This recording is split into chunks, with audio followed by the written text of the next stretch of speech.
Okay, good morning, everyone. So right now I'm going to be recording the class for April the 3rd. I already explained to you in the email why I'm not going to be able to make it to the class. And I've been having a minor operation on one of my teeth. And well, hope everything goes okay. And well, without any further ado, let's speaking with the topic of today. So we're going to continue talking about or take part in from the topic of reference, recapitulating the last things we said before we moved on to sense, right? So we said that in theory of reference, there are some flaws in the referential theory of meaning, right? We said, first of all, it implies that some words have no meaning if meaning is to be taken as a relationship between language and the world. If if the meaning of expressions is reference, if the meaning of expressions are the objects in the world, that means the grammatical words like so, not, and many others articles, they would have no meaning because they don't have objects in the world. That's one thing. The other thing was nominals with no referent. When we say nominals, we say names or objects, right? Entities, hypothetical entities like World War III, which doesn't exist, but we can talk about it. That means that it has meaning. Mythical creatures, literary nominals, like characters from books and mythology, like Gandalf, like Santa Claus, like dragons. These are all characters and entities that we can talk about. That means that they have meaning. But since they don't have a referent, they don't have an object, then that means that from the referential theory of meaning, they would not have any meaning. And that doesn't make any sense. So we need to look further than reference. And the last one is, for example, the one referent can fit two or more descriptions. For example, the morning star and the evening star. Remember that both of these names refer uh, the appearance of the planet Venus in the sky, right? But there is one sighting of Venus in the morning and one sighting of Venus in the at night. And those two things, people conceptualize them as two different things, as having two different meanings, even though they have the same referent, which is Venus. Another example that is like more familiar maybe to you is the way that you are known to many people. For example, in the university, you have a different meaning, right? You are the classmate of this and the other person. You are the student in my class, for example, but for your mother, let's say you are their son, their daughter, and those descriptions, like for example, the son of someone and the student of someone, those two descriptions have two different meanings, but both of them have the same referent. You. You are the referent. For example, you're my student or you are your mother's son. Those two expressions and those two descriptions have two different meanings. They mean different things, but the referent is the same. That means that we need to look further than reference because if meaning is only reference, that means that my student and a son or a daughter, they would have the same meaning, and they don't. So that's one thing. That's one recapitulation that something that we already talked about in the class is that the referential theory of meaning has some flaws, and we need to move forward. We need to move past. I'm going to give you some, I mean, from time to time, I'm just going to stop right there for you to stop the video and read the slide and then listen to me. So that's what you're going to have to be doing for the rest of the presentation. Just stop the video when you need to read the slide, and then I move on. Okay, so we say that there is a turn to sense in mental representations. Well, just going to give you some time, read the part from the document, but you have it there in the photocopy, so no problem. But it's basically what I just said, that the referential theory of meaning has a lot of limitations because because of the cases that I just mentioned. So we need to move forward. We need to move past this to to talk about sense, which is another dimension of meaning that words have. And since we're talking about sense, and sense is more of an abstract construction, we are talking about how we conceptualize meaning mentally. That's why we say that we are moving to mental representations. Now, from here, what are mental representations? That's one of the first questions that the author asks us and asks you to think about is what are mental representations? Are they images? And that's the first instinct to say that mental representations are images in our brains, which to a certain extent is true, but it's not the complete truth. And that's also an important thing to say is that even though we instinctively feel that those representations are images, it cannot be the whole story. For example, okay, some words have very clear images in our minds, very basic concepts like mother, dog. You think about if the word mother is mentioned, the most usual thing, the most normal thing is that you would think about your own mother, right? Or if I mention the word dog, you're going to think about an image of a dog that you know or that was your dog in the past, maybe. Or boyfriend and girlfriend, you think about your girlfriend, your boyfriend, or a person you want to be boyfriends with. The problem here, the problem we quickly run into trouble because not everyone is going to have the same image. So if if not everyone has the same image, how can we say that people talk about the same things and understand each other if we all have different images in our heads? You see, that means that communication will be very difficult most of the times, but that's not really the case. So these are concepts that are very clear, very easy to understand. But what about concepts like animal? What about concepts like technology or I don't know hatred? Concepts that are so I don't know like they are not so defined, and the descriptions for these elements are not so definite. So what about words like that? What image comes to your mind when I mention the word animal? What image comes to your mind when I mention the word technology or the word hatred? You see, the mental images are going to be so different that there is no possible way that we can say that mental representations are just images. Because if that would be the case, there will be no communication because everyone is going to have a different mental image. All right. So therefore, we cannot say that the image component of a mental representation is the whole story. We cannot say that. All right. So moving on. Okay, so here it is. The most usual modification to that theory is to say that there is an element in our heads that is not an image, is something even more abstract than an image, which is a concept. So we say that mental representations are concepts. The problem here would be these two, the problems that are contained in the two questions. First of all, what do concepts look like? Or how do we describe concepts? And the other question would be, how do we acquire those concepts? How do we get to have those concepts in our heads? That will be another question. And these two questions are going to guide the rest of the reading and the rest of the presentation. So again, a concept, we would like to say that it is not visual because visual representations mess the whole thing up. Visual representations confuse people because everyone has different mental images again. But we need to talk about elements that are more common to you and me. So we say that that element is the concept. What is a concept? Well, we're going to try to answer that question, or the author is going to show us some answers to that question. So let's see. First of all, we're going to deal with this first. What do concepts look like, or how do we describe those concepts?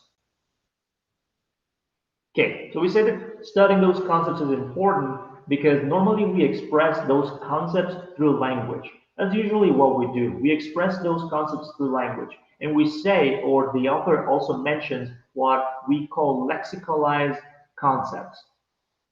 What lexicalized concepts mean is very easy. It's just that a concept receives one lexical item, one lexeme. For example, if I say the device that I use for making calls and communicating with other people that is portable and a lot of people have it. You see, that concept has one word, which will be cell phone or smartphone. What about this? Um, a device or an item that we use to sweep the floor and pick up some dust from the floor. That's a broom or a broomstick, whatever you want to call it.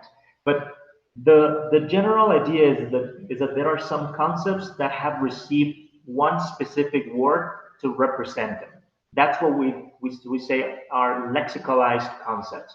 So normally we communicate meaning in our everyday lives with other people using those lexicalized concepts. So that means that it is important for us to study them or how we acquire those lexicalized concepts.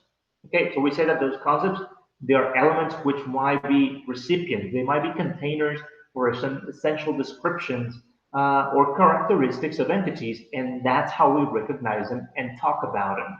So studying the characteristics of those concepts may help us understand how we normally agree on those characteristics. Because if we don't agree in our everyday lives, communication would not be possible. But since communication is possible, we have to assume that there is some kind of agreement on the characteristics of the concepts that we use in society to talk about different topics.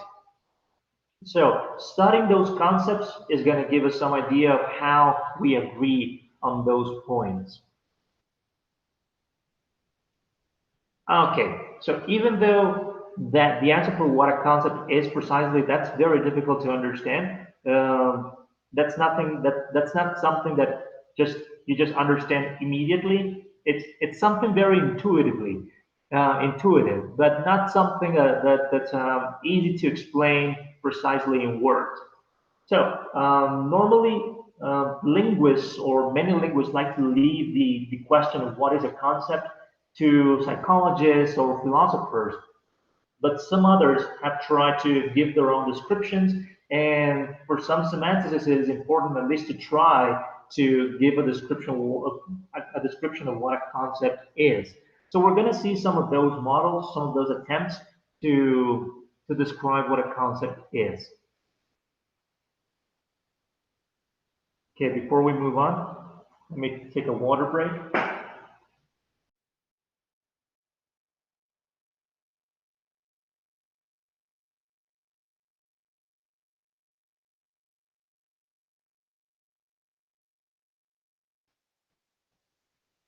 Okay, so we have different approaches to describing concepts. One of those first approaches, or yeah, those models for description is the necessary and sufficient conditions.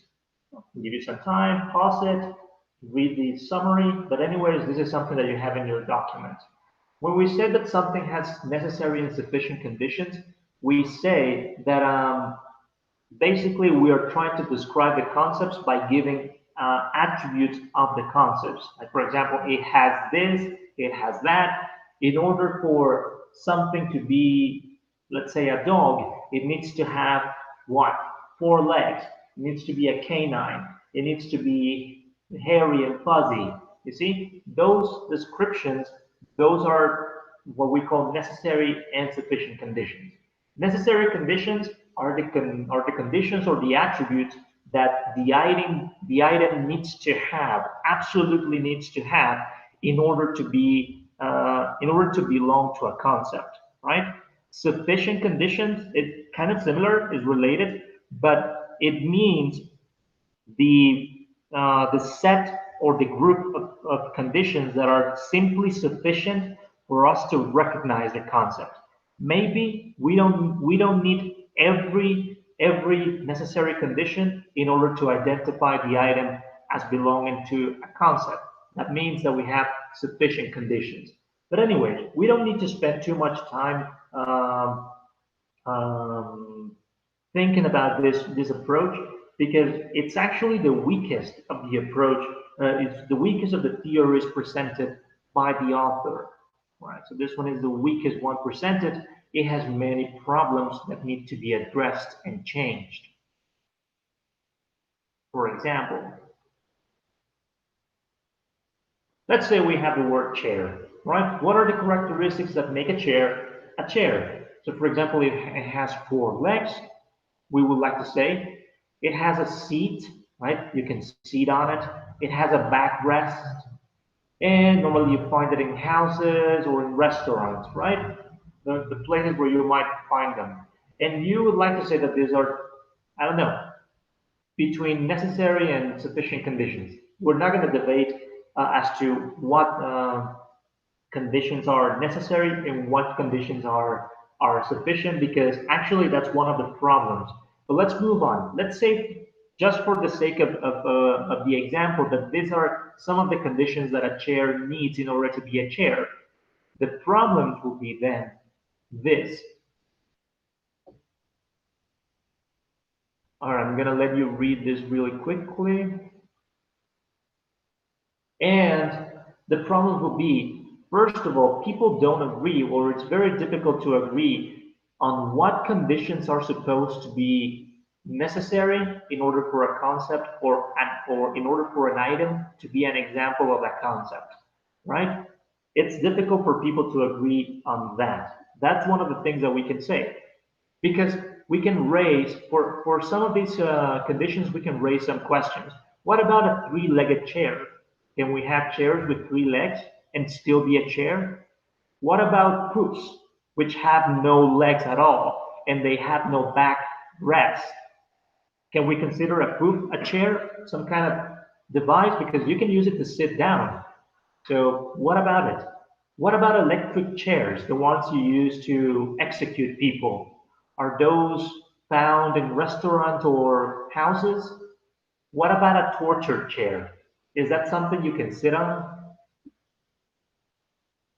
But anyways, even if we're talking about a torture chair or an electric chair, they are still chairs, you see? So even though they don't conform to the normal conditions of a chair, they still have something that makes them chairs. It's just difficult to agree on what it is, what that is. So some examples of that, what I just telling you. What about a three-legged chair? What about a torture chair? And these are some proofs.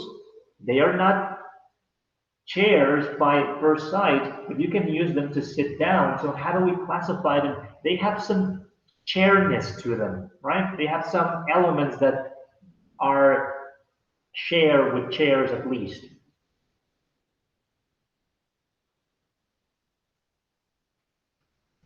Okay, so it says, questions such as this have important consequences for our ideas and concepts. If we cannot establish a mutual definition of a concept, how can we use its linguistic label, right? How can we use a word, a lexicalized concept, a word that stands for a concept, if we cannot establish mutual definitions, if we cannot agree on the terms? But we can also say that normally we don't really know a lot about the things we talk about, or we don't need to know very many things about the things that we talk about, right? That's another objection to the necessary and sufficient conditions. It is important that we kind of agree on the basic conditions, but it's not absolutely essential that we know every aspect of the element. For example, that's why I'm asking this question. How much do you really know about the world? For example, have you ever talked about atoms, or can you talk about atoms? If I start a conversation about atoms, would that be impossible for you to understand at least? That would be a question. I think we do. I have talked about atoms with other people, and when I hear conversations about atoms, I can say that even if I don't understand it on a scientific level, at least I can conceptualize the words, you see? Or how about black holes? You remember the news some time ago that they took pictures of a black hole? So you can understand, or even though you don't have the or don't understand the scientific specifics of a black hole, you can sort of understand what you're being talked about. Or what about the coronavirus? We have been talking about this pandemic a lot lately, but we're not doctors, right? We are not a medical staff that is trained in the treatment of this kind of diseases. But even though we don't know precisely every detail about the coronavirus, we can talk about it, we can conceptualize it, and we can, I don't know, stay away from it. That means that necessary and sufficient conditions are not the whole story either. There needs to be more than that to concepts. Okay, water break again.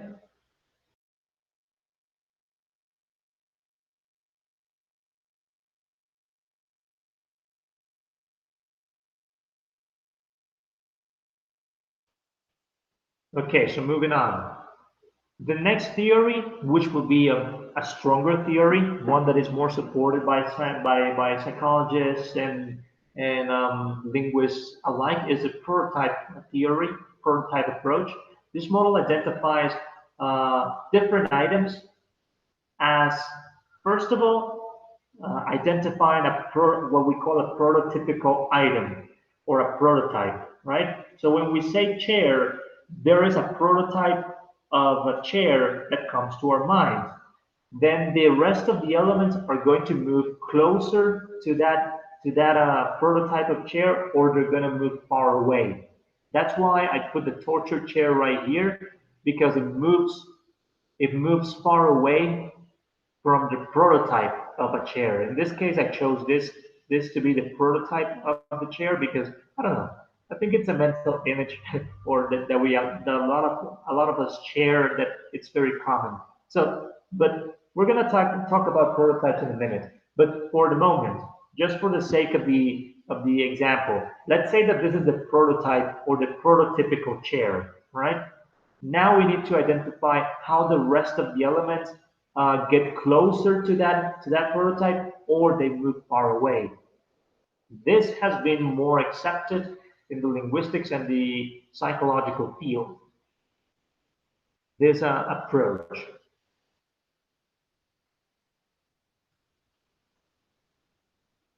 Okay, give you some time to read that. And prototype approach, private concepts, is a matter of identifying typical and atypical members of a concept category. Okay, the prototype. Prototype would be the perfect entity, something that represents the concept perfectly, right? And most people would agree that thing, that prototype is the perfect representation, right? Defining what a prototype is very difficult to do. It's not an easy task. It requires a lot of testing from the psychological field, and it's just for some people a matter of feeling right. Like you see a chair and you're like, yes, that's definitely a chair. Like it feels right for you to understand that, to understand the prototype. It's a matter of how you feel. Obviously, according to your cultural background, there's going to be a lot of factors that change this, but it's more or less like this. It doesn't mean that there have not been some opinions about what a prototype is. There have been some from psychology and from linguistics. There have been some opinions about what a prototype is.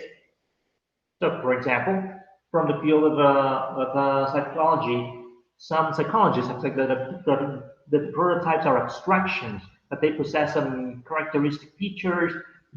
Some others talk about exemplars, and exemplars are basically memories that you have, things that you have seen from your childhood that you identify as the concepts, and everything else that comes after, you're going to judge it by that memory, right? Maybe sometime you don't have the memory clear, but you have an image of the moment where you learn exactly what a chair was, what a dog was, what a pencil was, and everything else that comes into your experience, you're going to judge it based on that mental image.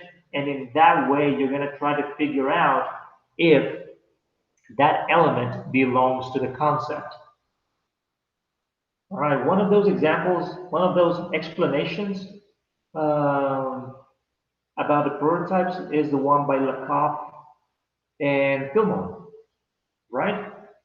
This name, this name should be familiar to you because this is the author, if I remember correctly, yes, this is the author of Memories, Metaphors We Live By.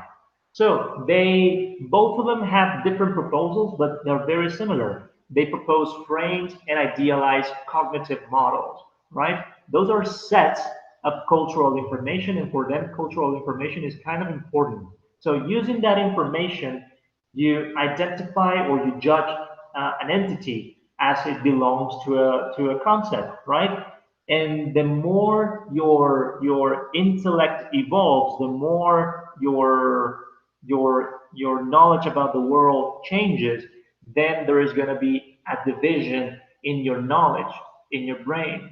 You're going to develop more dictionary oriented definitions. The more you know about the natural world, the more specific knowledge you have. And you're going to have an encyclopedic cultural definition, which is the definition that comes from your experiences. And these definitions, both of them can change. This one is going to change depending on how how much you learn about the natural world, and this one is going to change depending on how you interact with your culture. So, for example, I take the example of birds. We begin, well, I'm going to assume a lot. Maybe this is your experience, maybe not, but for me, it was like this. We begin learning about flying birds and small birds. So this might be one of the first birds that we learn that is going to start shaping our frames or shaping my idealized cognitive model, right? This bird is going to be my first cultural information as I learn from childhood. So I learn from culture, from my cultural information, that birds are small, that birds are normally from this color, and that they can fly. Further, as I grow up and as I learn more about the world, I learn that birds can be kind of big, like chickens, right? They're kind of bigger than pigeons, and they cannot fly. So that's one thing. But at least I know that this bird right here lays eggs, and that this one lays eggs too. Actually, I eat those eggs, so it's easier to conceptualize. And my cultural information starts to expand, as well as my intellectual and dictionary kind of definition also expands. Then, the more my experiences develop, I get to learn about ostriches. And ostriches are very far away from my first cultural information about a bird, right? This is going to be more difficult to accept because my cultural definition of a bird is so different. But by this point, my intellectual knowledge of birds is so much bigger that now I can conceptualize from a dictionary kind of definition that this is also a bird, that it doesn't fly, that it lays eggs, that is freaking huge, but it's anyways also a bird. So that's about idealized cognitive models. I have some cultural information and I judge everything else based on that cultural information. And that creates a division between specific knowledge, dictionary knowledge, and cultural knowledge. Both of them develop as I grow up and as you grow up and as you interact with the world. All right. Moving on from here, we can also say that there are relationships between concepts, right? Well, concepts are related in a sort of relationship of sharing characteristics.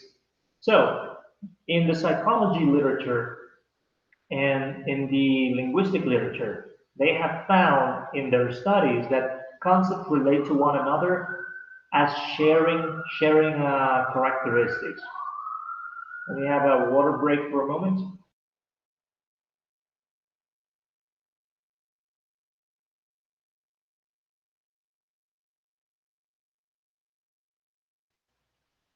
So we understand that concepts are in a relationship of hierarchies. So there are concepts that are bigger and they move down to smaller concepts that subdivide themselves. And the concept that is above is going to give some characteristics to the concepts that are below. So those new concepts that are inherited, they don't need to be specified anymore. So for example, we have the element human at the beginning, right? Humans, and if we give characteristics to humans, let's say common characteristics, we can say that they have legs, we can say that we are mammals, we can say that, I don't know, we have lungs, we don't have a lot of hair in our bodies, etc. Normally, right? Those characteristics that make a human. We have a certain kind of brain. Those characteristics are going to be inherited down to the concept of man and woman. That means that when we talk about men and women, we don't need to specify again the characteristics that we use for human. We don't need to say that women have two legs normally, that they have two arms, that they have a head, that they're mammals. We don't need to specify those because those characteristics are already implicit from the concept of human that is above in the hierarchy or in the organization of the concepts. So this is how these concepts, the ones that are higher and lower, they relate to each other, and these are the types of relationships that we talk about, hierarchical relationships. Right, moving on. So the author mentions that there is in this division, there is a superordinate level, basic, and a subordinate level. We can see that in this representation. Basically, these three levels are going to be different in the level of generality that they have.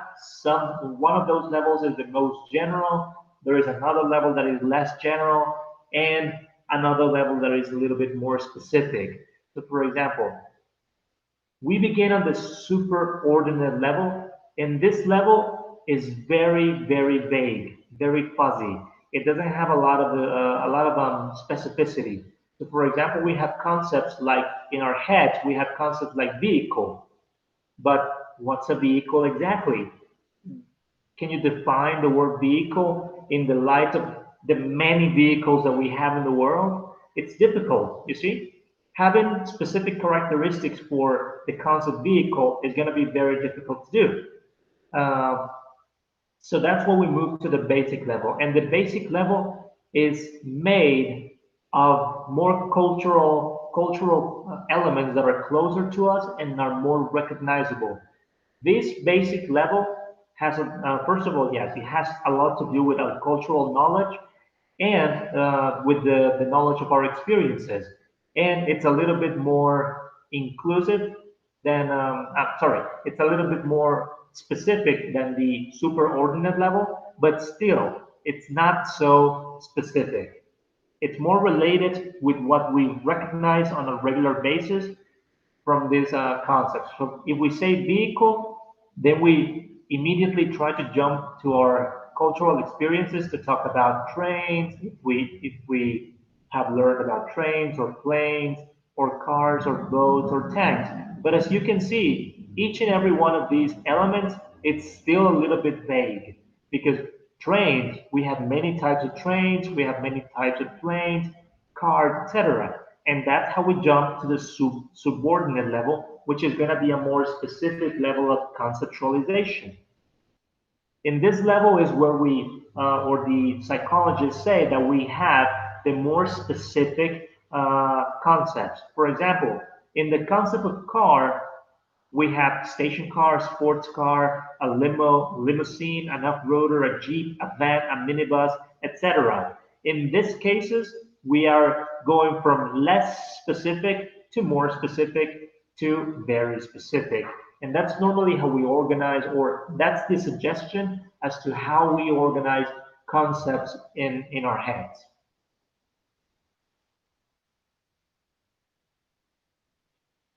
All right, so the question then is how do we acquire concepts? And in this, the answer is much more vague and not definite. One of those uh, intuitions that we might have is that we normally learn by ostension. Ostension is basically when I point to something and I try to make you understand that that's what I mean, right? For example, or that that's a concept. Sorry. For example, if I point to an animal and I say, I don't know, rabbit, then I'm trying to teach you that that's a rabbit. The problem is that that's so also so vague because the concept of rabbit may have much more than just the image. You see, from the beginning, we have been saying that mental images and that images and reference are not enough. And ostension is very much, or ostensive meaning or acquiring is very much related to mental images and reference. And as we have seen before, reference are not enough in order to identify the meaning. And of something. And that means that they're not enough in order to acquire concept. If I just point to something and I say a word, that's not going to be enough for you to shape the entire concept. For example, if I point to a dog and I just say dog, you're not going to understand that dogs are friendly to humans, that they can be lovely, that you can love them back, that they are pets normally. There is so much more to the concept of dog that you cannot learn just by pointing to the animal. So that's what the author says in this part, is that even though we don't exactly know how we acquire concepts, we can absolutely say that this intuition is not completely right. It cannot be the whole story of how we acquire concepts. So moving on. All right, so words, concepts, and thinking. So since we say that we have lexicalized concepts, concepts that are, let's say, crystallized in our brains as lexemes, and we say that those are concepts that are packed into words, then we might ask the question: how do those concepts relate or influence other types of thinking? For example, mathematical thinking or emotional thinking. How do those concepts, those lexicalized concepts, influence other types of thinking that we do in our on a regular basis? That's a very valid question, and there are normally two postures about this. We have the linguistic relativity posture, and we have the language of thought posture. So let's learn a little bit about both of those. Okay, in linguistic relativity, we're gonna go from a weak perspective, from a more superficial perspective, to a stronger perspective, to a really strong perspective. Before that, let me take a water break.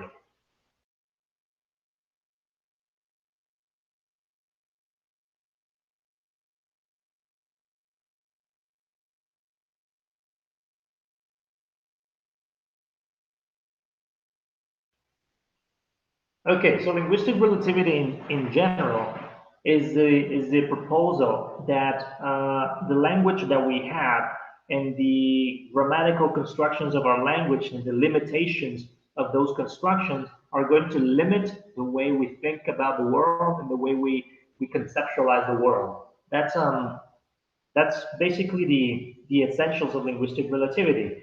They also call it the Sapir-Whorf hypothesis.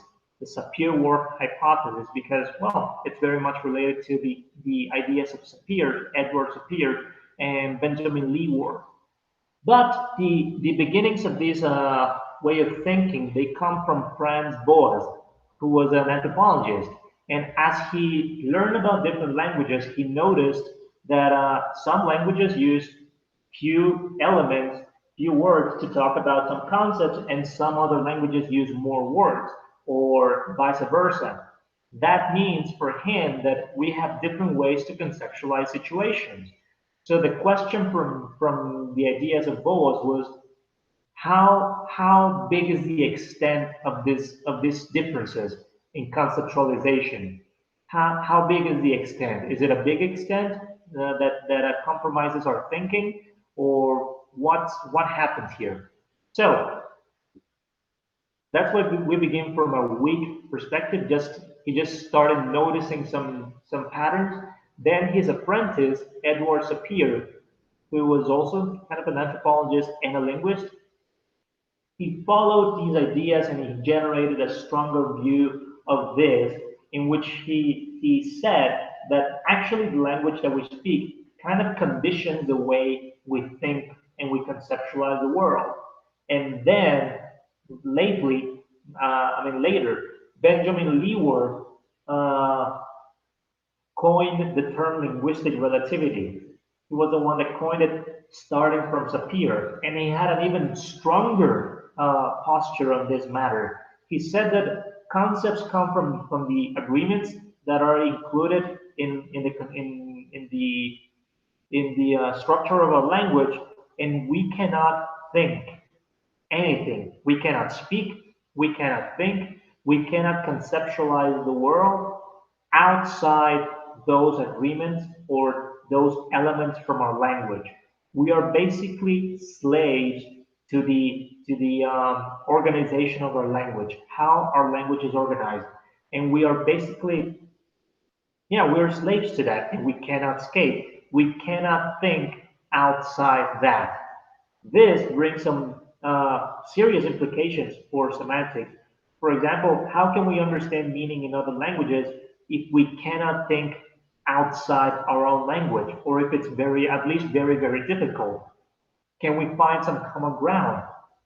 At the very beginning of the course, we said that in semantics, we're trying, or some semanticists, or the goals of semantics is to establish a meta language, a language that can be used as universal to talk in general in all languages about meaning. How can a meta language like that be established if every language has a different code of concepts, right? How can we do that? So this is one perspective. The other perspective that challenges this one is the perspective of the language of thought.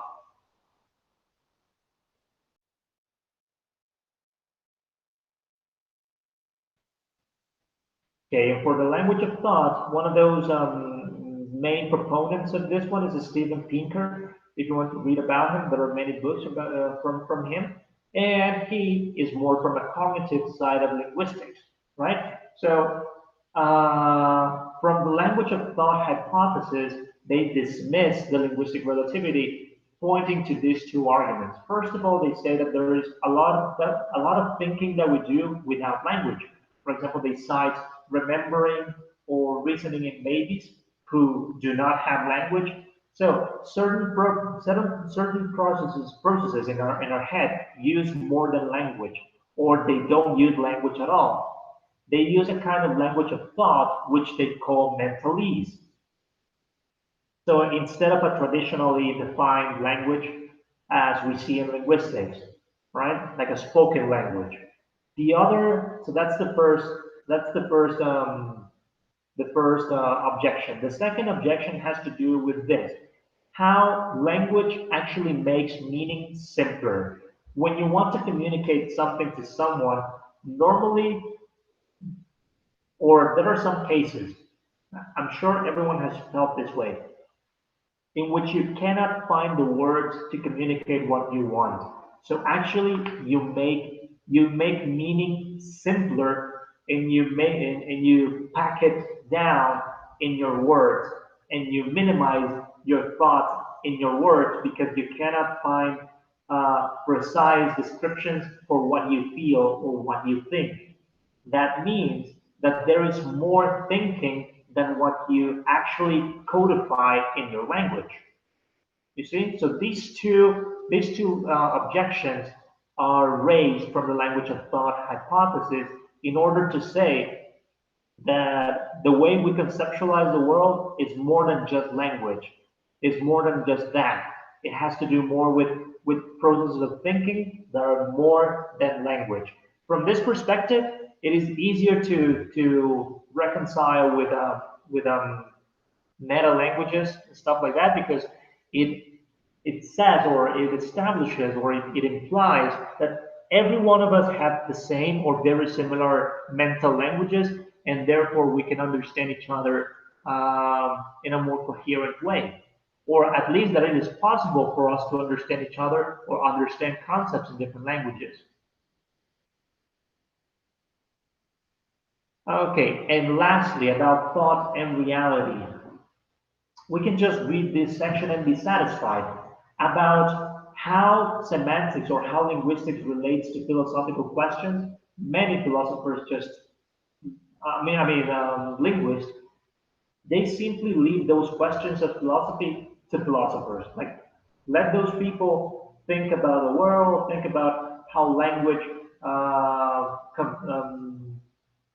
how it is related to reality. Let them think about that. We are going to focus on the relationships between senses or the relationships between the semantic relationships between words. So that's why they mention ambiguity, synonymy, contradiction, antonymy, which are some of those relationships which we can also call sense relations.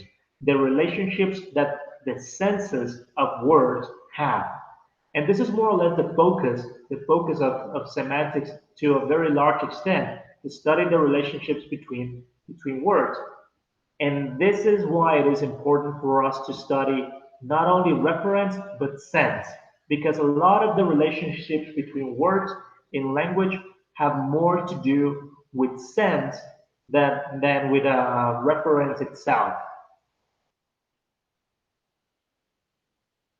I actually like to read the final statement here. The decision is that it is more the task of linguists to describe, for here to describe, uh, for example, how the meaning of the word dog is related to the word animal or bitch, than to discuss what the mental concept of dog might look like or how this relates to the real dogs running around in the world. So as for the question of reality, we're not going to care too much about that. We're going to focus on the relationships between senses of words. That's going to be the main focus of the discussion in semantics from here on.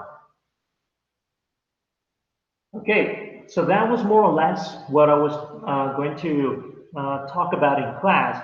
Of course, I took much less time because it's only me speaking and not a lot of interaction and questioning. So that's basically what it is. If you have any questions, just, I don't know, write them down. You can write to my email, or we can wait until the next class and we can talk about it. And we're also going to talk about the workshop that we had about sense. All right. Maybe I'll send you the answers through your emails, but I'll see what I do with that later. All right. For the moment, this class is over. So be safe and you'll see me later.